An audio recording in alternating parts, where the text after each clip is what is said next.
everybody.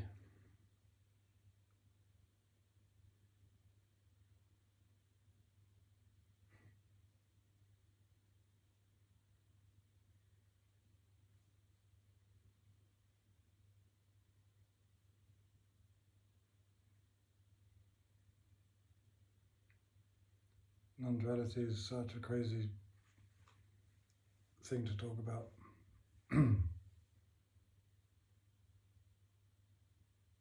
People want joy and bliss so much, but the reality of it is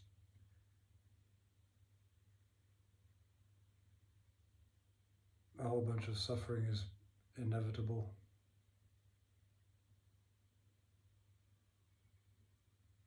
Some people just pop open,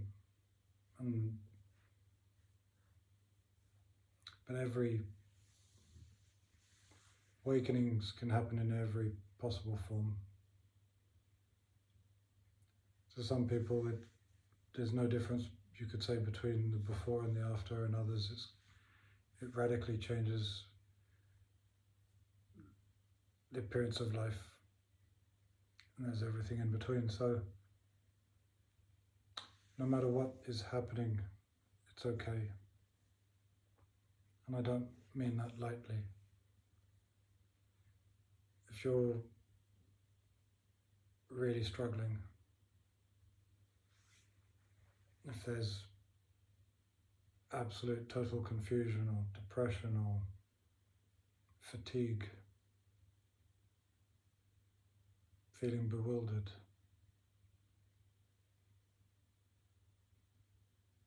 feeling betrayed,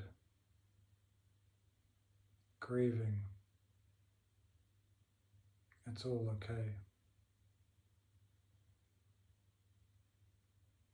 And in non-duality circles, these things don't get, or they appear not to be spoken about. I think that is sad.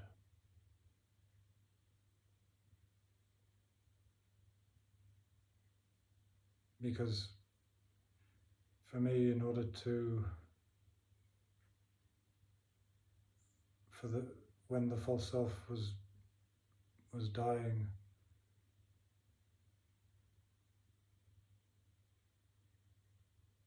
it's very hard to explain or to communicate, but it was a peaceful hell. So before self-realization, there was this sense of absolute intention and conviction that I wanted to become awakened, or whatever that was being imagined as at the time. So there was practicing happening in a certain way, and it was the only focus. So in a way that you could say that carries a certain amount of suffering, because there was just a discontentment with what is, and there was this desire for this thing called enlightenment.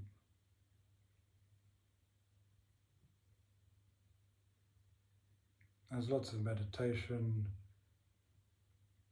Kriya Yoga, which is essentially staying present with everything that you do. There was a lot of observation, watching ants for 8 hours in a day, meditating for 10 hours in a day. It was the only focus. All other life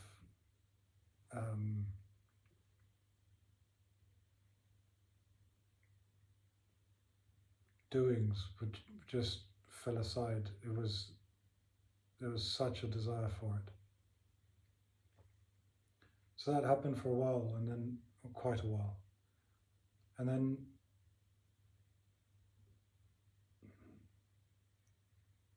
there were realizations happening, but gentle ones. Then the direct message was heard.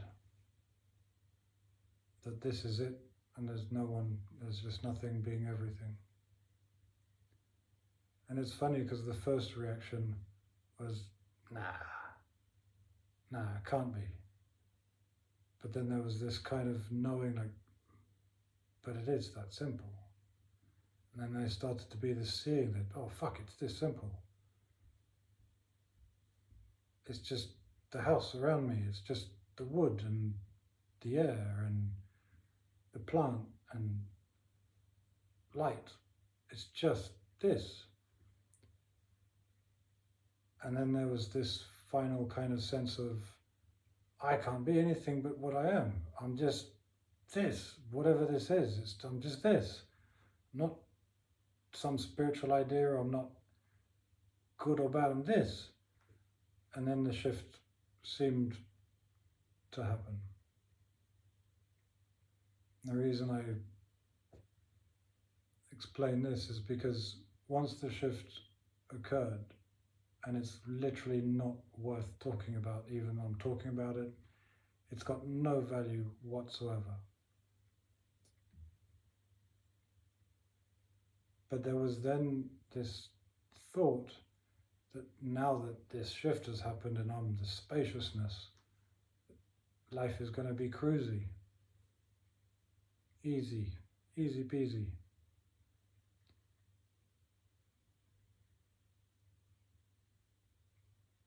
And it was the total opposite.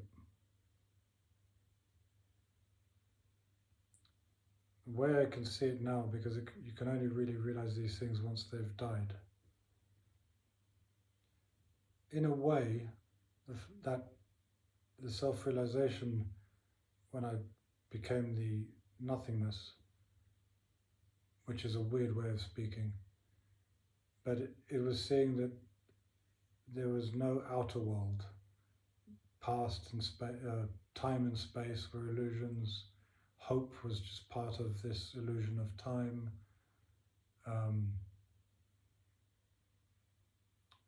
That there were just all ideas of external were concepts, even the labels of a tree in the sky, these labels hid what was just being seen directly, effortlessly. So that was all fine, but then after self-realization, in a way, there's still an identity playing out. And it's not a thing that you can locate and deal with, but there are patterns and habits.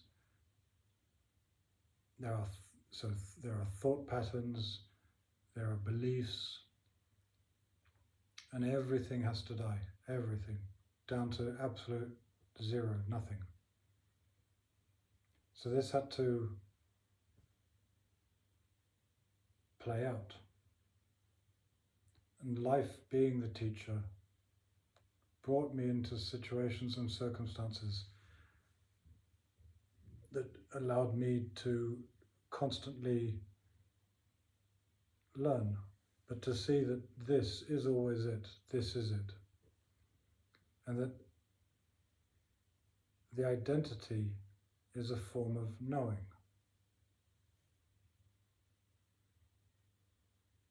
And that I could never have imagined that not knowing is freedom. Not knowing is is the total freedom and the total peace. And it's not knowing in ways that you couldn't imagine.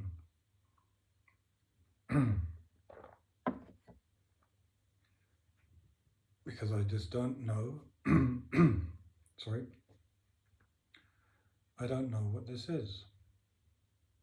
This, I don't know what it is.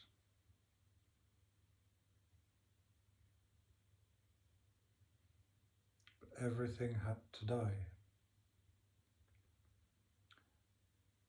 So after self-realization, there was a continued suffering that that appeared. And the reason I would say, if you are suffering, if you are feeling that any level of discomfort, I'm trying to meet you there, is that non-duality is not something that can be passed on or communicated and given. It's an unraveling that happens because of direct experience.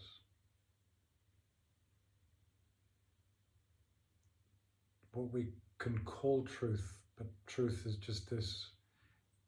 If there is anything that we can call truth, it's alive. It's not in any way a fixed position, place, or form.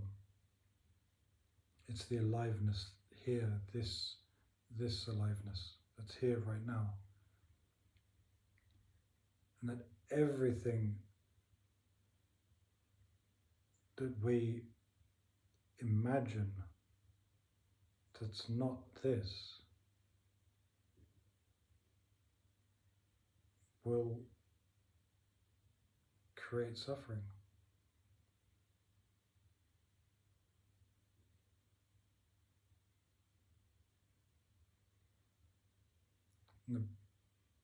And it's funny too for me to even be saying this, but the beauty in suffering, when you're going through it, it's hell, but we have to experience hell in order to know or to experience heaven. You don't get to heaven without embracing hell. They are one and the same.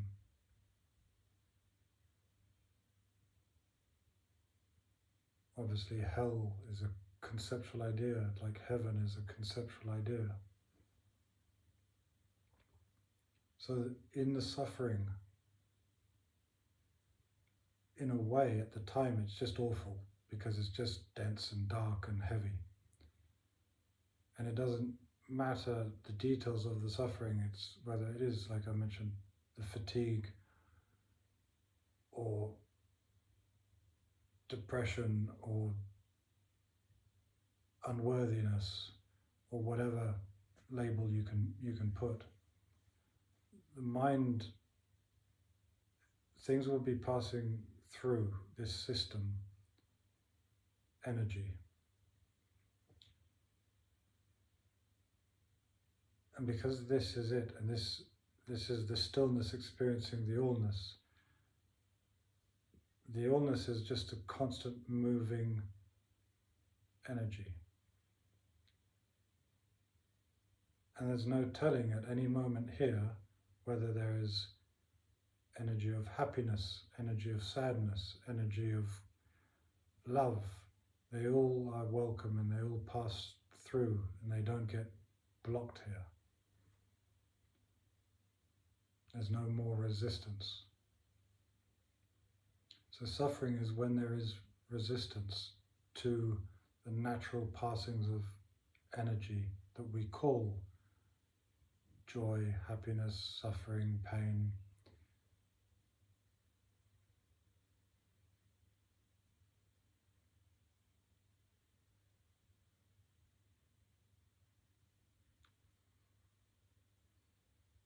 Forgot what I was talking about. So I guess what I experienced was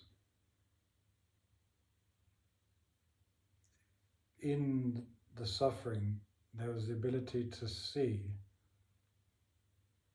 that, oh, here this is coming out of this desire for this to be another way. And it didn't matter if it was thinking I would like more money, I would like a nicer place to live, I would like the body to look different, whether you think people should like you or not. in any form that you think that this should be different, that is the delta of suffering.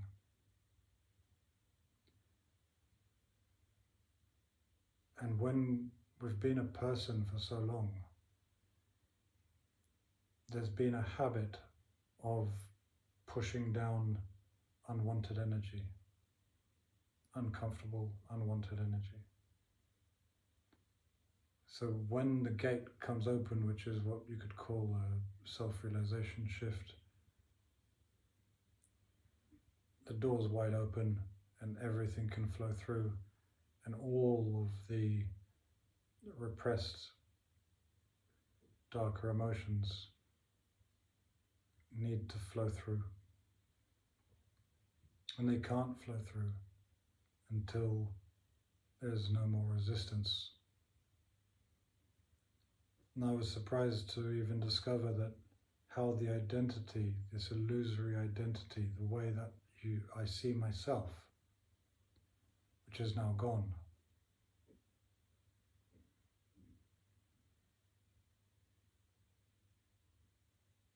that identity held those desires. There's a funny mechanism. If I believe that, I'll give you an example, and it's not necessarily the way this was playing out, but it's just to tell it in a story form. So for example, the identity can be like, here, I'm an architect. So an architect should apparently be a decently paid profession that should give you a certain quality of life. So if you identify with that kind of story, and that can be the same in whatever you do, then I should be entitled to life appearing in a certain way, where I can have decent clothes, nice place to live, and material possessions. And life may have brought you to a place where maybe you don't have anything, which was my case. I was left with no real material possession. So I'm reluctant to say the choice, because ultimately there is free will is an illusion, there is no choice. But to say it in the story, it became clearer and clearer that there's either suffering, the wanting of something else, or there's this. But I couldn't stop as long as the mind had a concept, had an idea, it would just run with it.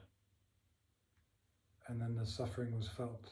And it wasn't a doing of me doing it, it had to play out. It had to run its course. And when the energy is just no longer in it, where it's just, the machine is just not being fed anymore, but there's just observing it, there's just feeling it, it eventually just conks out. So a lot of, I could almost say unfortunately, a lot of what I will do in talking to you, it's not about coming to a place of perfection. It's about an openness to let energy flow as it flows, in an unknowing. I don't know which energy is going to pop up. This energy is here. And it just is. So it just is so direct that there is no picking or choosing. There's no pushing or pulling. That energy is there. Any form of knowing will be suffering, because the knowing has more and more subtle levels or layers. Other than the global ones of status in life and things like that, there's the identity with the desire can appear quite innocent. and even wrapped up in, oh, I'm spiritual, so I'm being kind and I'm being nice, and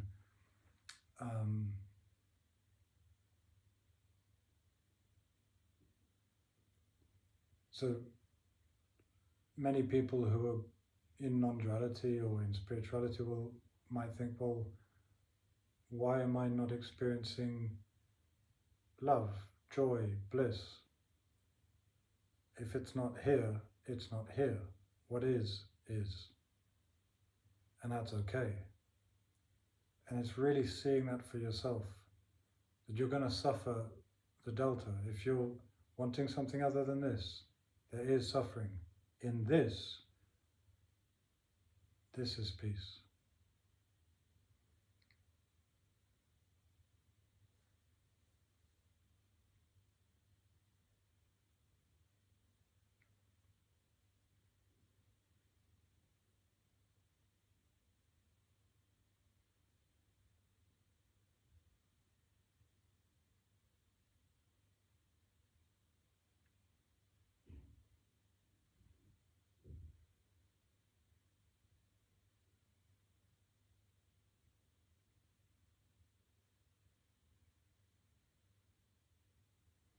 So there's often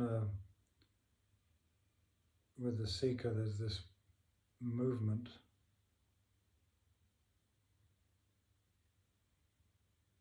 of either I shouldn't be feeling this, I shouldn't be feeling grief, I shouldn't be feeling sadness, I shouldn't be feeling fatigue, any of the darker emotions. It's like, I shouldn't be. And I'd say, really? Why not?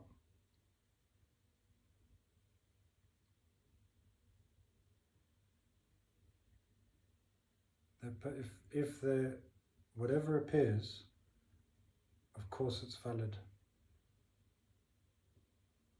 That's life appearing as that. It is valid to be with it. That may have sounded harsh.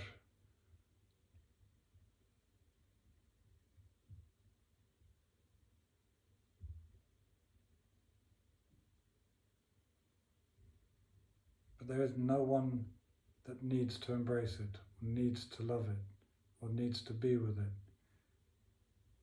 It is energy moving. But it's this resistance to whatever is appearing is suffering.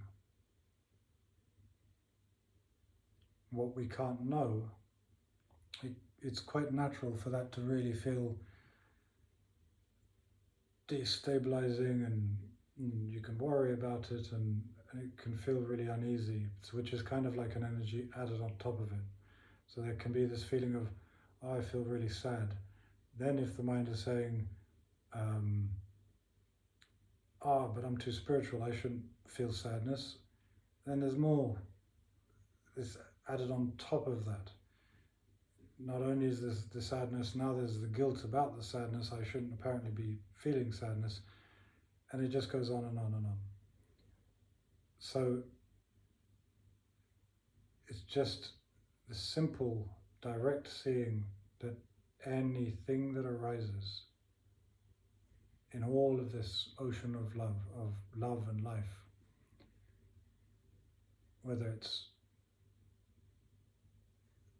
so-called outer appearance or inner appearance, it's all there directly and it's valid.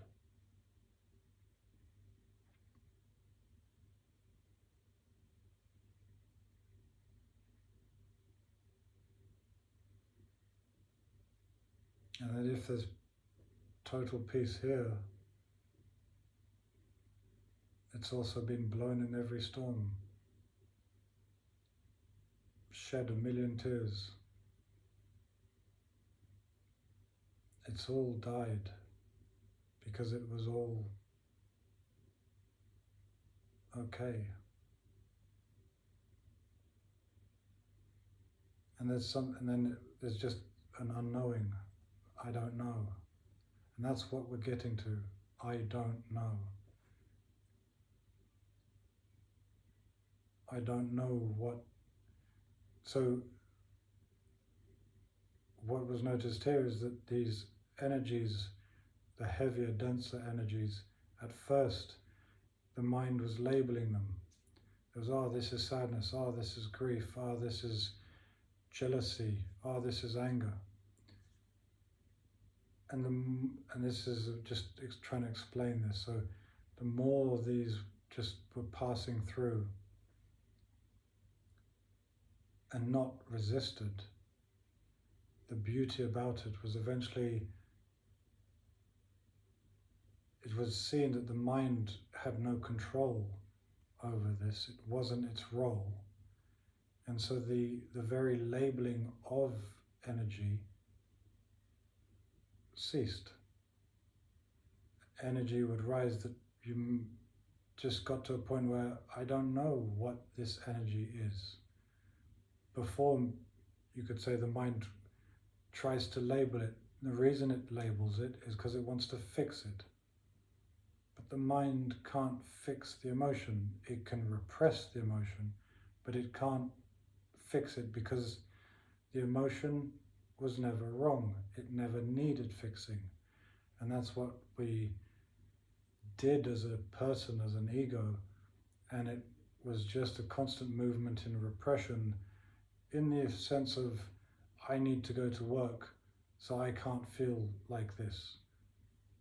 And that's why we have a pharmaceutical society, because instead of feeling through our bodies to what we're feeling right here, right now, and honoring it, we'll push through any feeling and pop a pill if it's too much. And then we can't be surprised that people are having burnouts and losing their shit and all sorts of things. So this is just a very soft, always movement of energy, and who knows? I don't know what the energy is, and I have no idea what energy will be so-called next.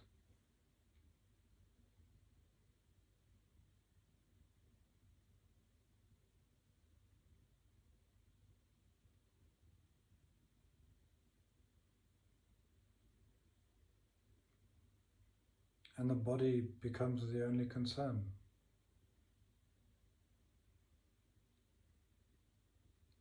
It's quite amazing that it just functions beautifully. It's an incredible thing, and without any repression, it's just always beautifully functioning. And the occasional time where there might be heaviness in the stomach or whatever, then that is the only thing that's happening. And so there's just being with that. There's no more forcing through things, because what would that achieve?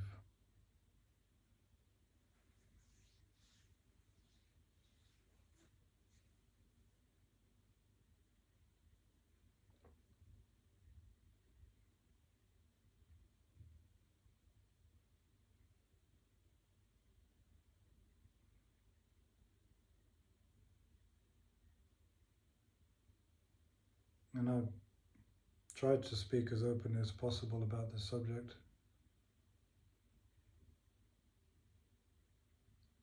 because there's nothing to hide. I'm not here anymore. There's just a compassion to talk about it, but to talk about it in a real way, where the journey, even that it is a pathless path, because it is always just this,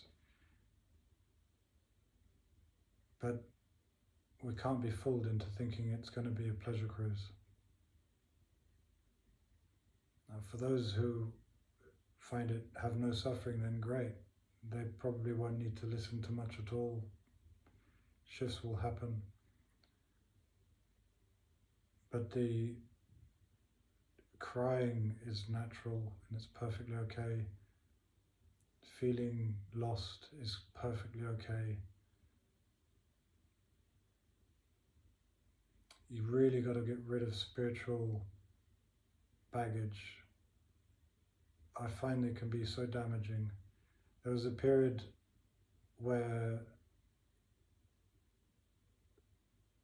so again, I'll explain it. When just after self-realization, there was such a freshness to everything.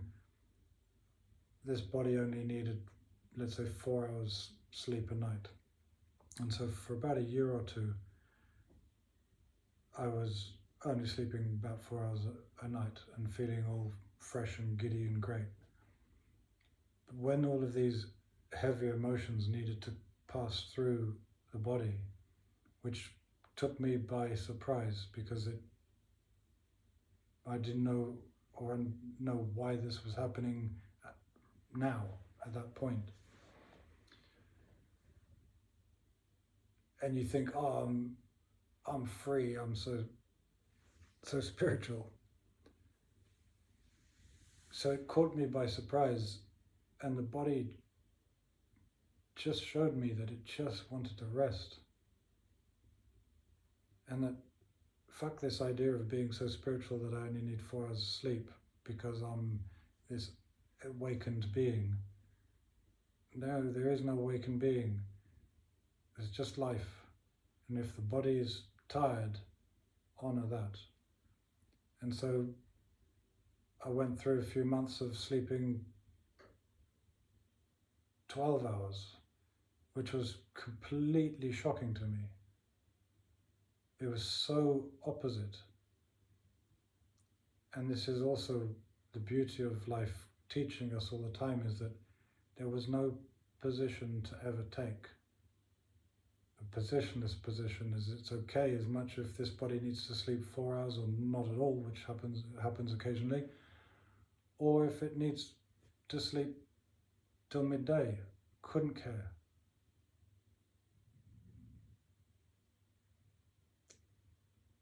And that's where what this is all about, is that the not knowing, the unknowing, is a sense of I don't care. Again, not a pushing away, I don't care, like just whatever, it's all okay.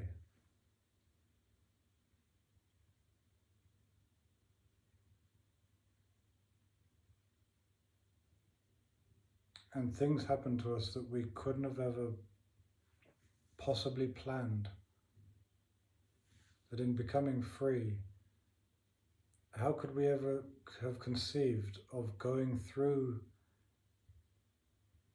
loneliness to the depths of loneliness, pushing it further than we've ever felt before, to then feel completely free?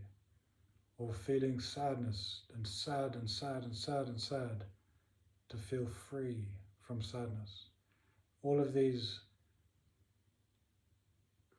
feelings and emotions get so fully felt, not only in the moment, but also in prolonged periods. So they're kind of the instantaneous and the stretched.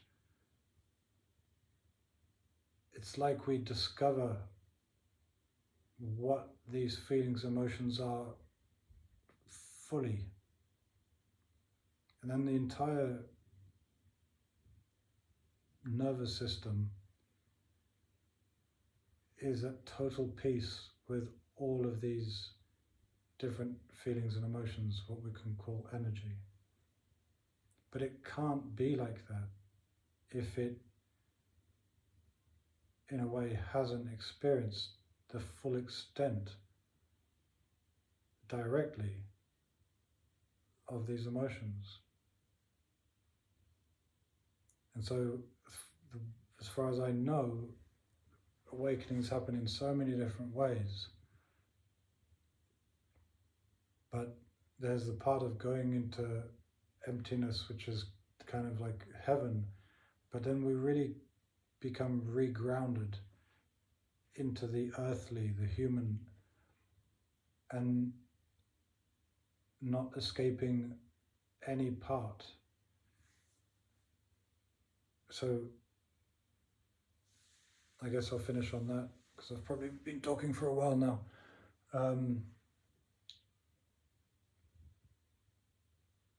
The identity or the false self is kind of like the escape artist, and so from that attachment to an image of itself,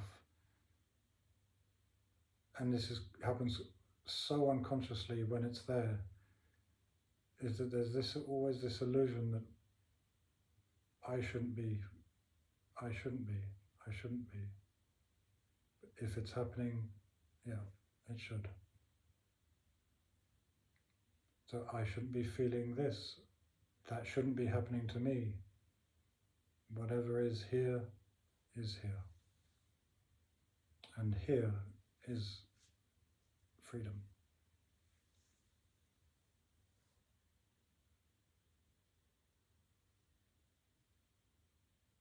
So I hope all of this can help you in some way.